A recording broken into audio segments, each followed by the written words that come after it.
Welcome to Algebra. Today we are diving into one of the most beautiful and powerful ideas in mathematics, group theory. We will build this concept from scratch, so do not worry if it is completely new to you. By the end of this video, you will understand exactly what a group is. To start, imagine you are in an elevator in a tall building. You go up 3 floors, then down 1 floor. The net result is going up 2 floors. This idea of combining two actions to get a third action is the heart of a group. A group is simply a mathematical universe where actions can be combined, nothing is ever broken, and every action can be perfectly reversed. In formal mathematics, a group is defined as a set of elements paired with a specific operation. It is a well-behaved collection where combining items always works smoothly. Now that we understand what a group is conceptually, let us look at the strict mathematical rules or axioms it must follow. The first rule is closure. If you take any two elements, A and B, in our group G and combine them using our operation star, the result must also be inside G. You can never accidentally create something outside the set. If the operation is addition, adding two numbers in the group must give a number that is also in the group. If it fails this, the system is broken and is not a group.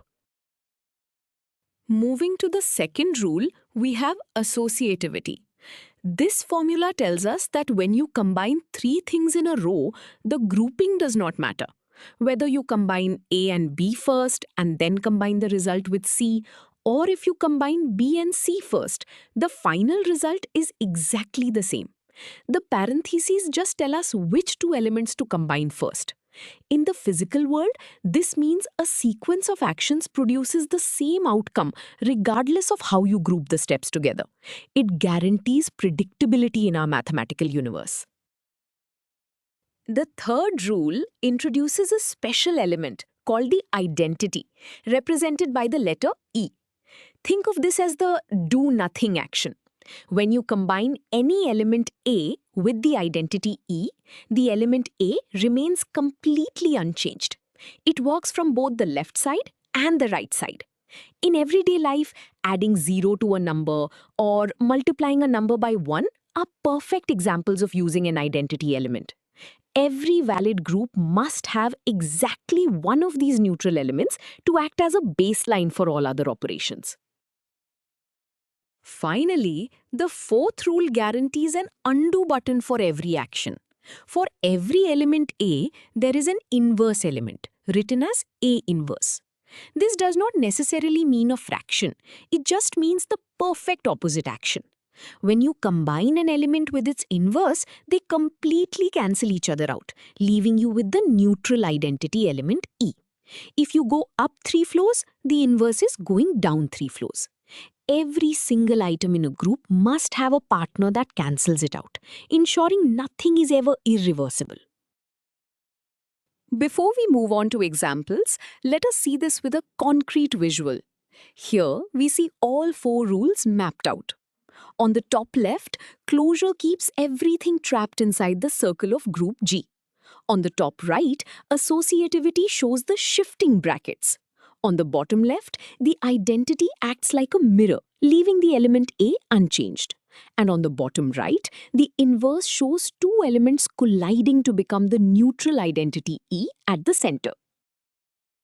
Now that we have our four rules, let us test a familiar system, the integers under standard addition.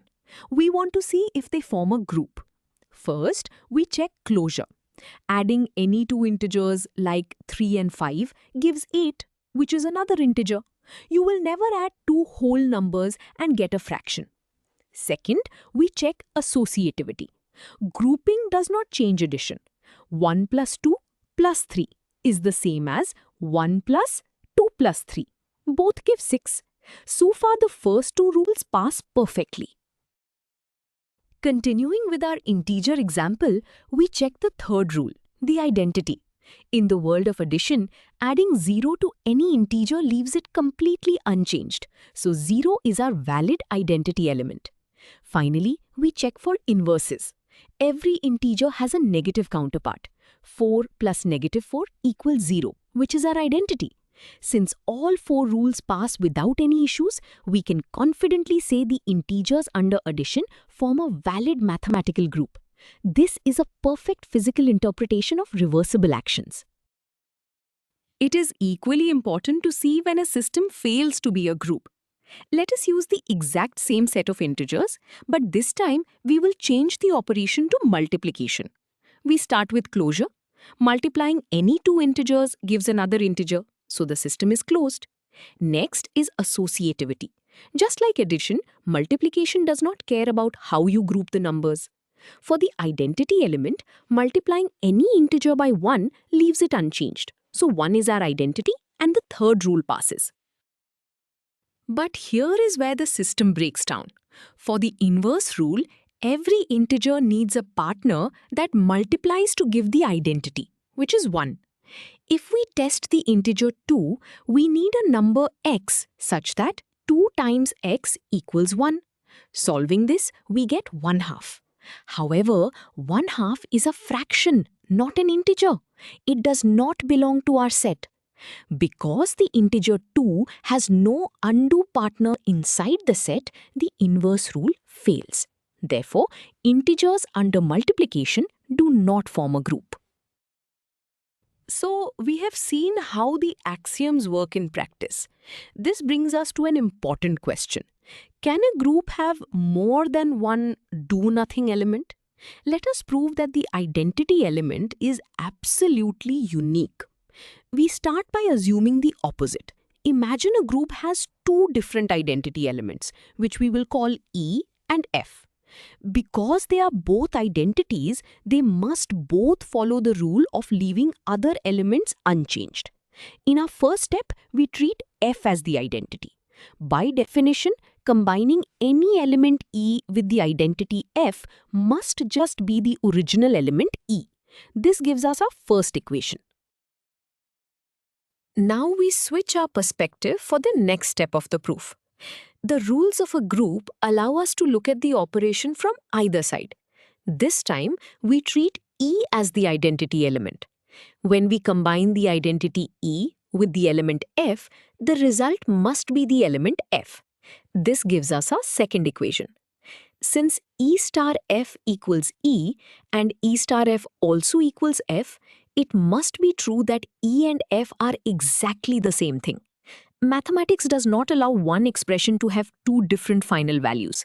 Hence proved, there is only one unique identity element. Just as there is only one identity element, we can prove that every element in a group has exactly one unique inverse. You cannot have two different ways to perfectly undo the same action. To prove this, let us assume an element A has two different inverses, which we will call B and C. We will use the group rules to show that B and C must actually be the same. We start our proof by looking at the inverse B. Combining B with the identity E changes absolutely nothing. So B equals B star E. This simple fact gives us our starting point. Continuing our proof, we remember that C is supposed to be an inverse of A. This means that combining A and C gives the identity E. So we can replace the E in our equation with the combination of A and C. This substitution links all three elements together. Next, we use the associativity rule of groups. This rule allows us to shift the parentheses and group B and A together first, instead of A and C. The overall result remains mathematically identical even though the grouping has changed. This step is crucial for isolating the elements we want. For our final steps, we look at the grouped elements B and A. Because B is also an inverse of A, combining B and A gives the identity element E. We substitute E in place of the grouped B star A. This simplifies the equation significantly, leaving us with just the identity element and C. Finally, combining the identity E with C just leaves C. We have successfully shown that B equals C through a logical chain of steps. This gives the final result. Any element has exactly one unique inverse. You cannot have two different undo actions.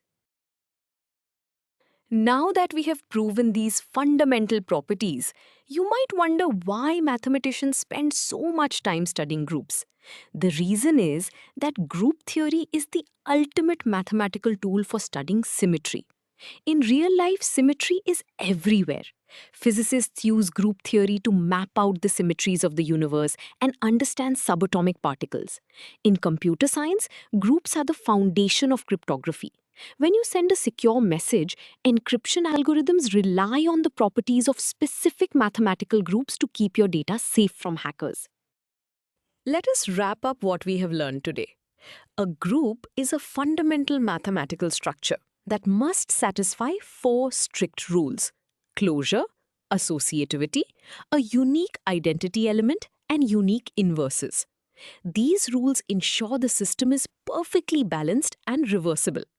By stripping away specific details of numbers or shapes, group theory allows us to study the pure mechanics of structure in the universe. You have covered the full topic brilliantly. Great job.